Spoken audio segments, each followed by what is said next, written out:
Al, I'm going to ask you to talk a little bit about your experience in the Senate. You were chair of the Rural Health Care Caucus, as well as a member of the Health Committee. To what extent do you think the impact of COVID on rural populations could have been predicted? The density of cities has been that's where we've seen the most.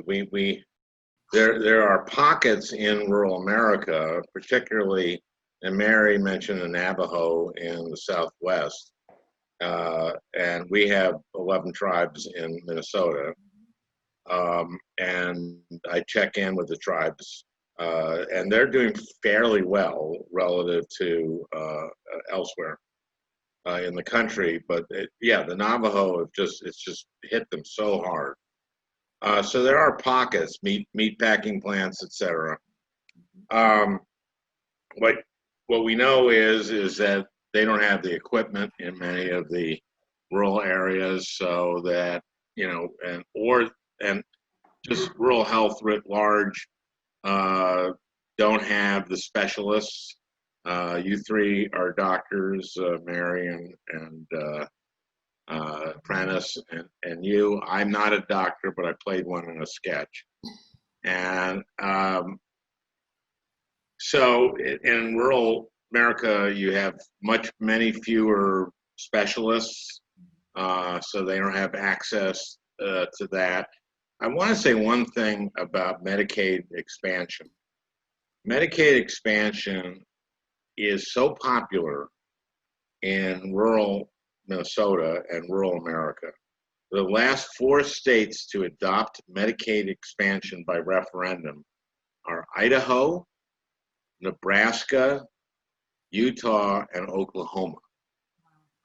And there is a reason for that, which is that Medicaid expansion, what's happened is the hospitals in rural America now don't have, where they have Medicaid expansion, no longer have all this uncompensated care when people go into the emergency room and they have no coverage.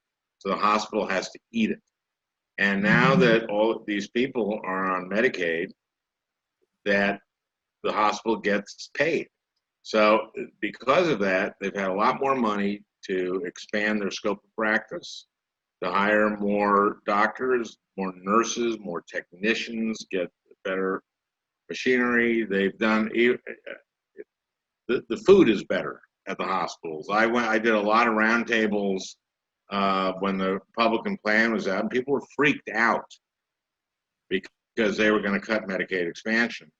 I was at one town meeting in a small community at a hospital, and they told me that the hospital cafeteria had now become the destination for dining out. And, you go to a movie, you go to the cafeteria, they got the lasagna and the salad bar there. And then we go to, Margene really likes Tarantino, so we go out. And so this, the best thing we can do is, if everyone wants to know what to do here, is vote. And capture the Senate and the White House so that we can do the things that we need to do.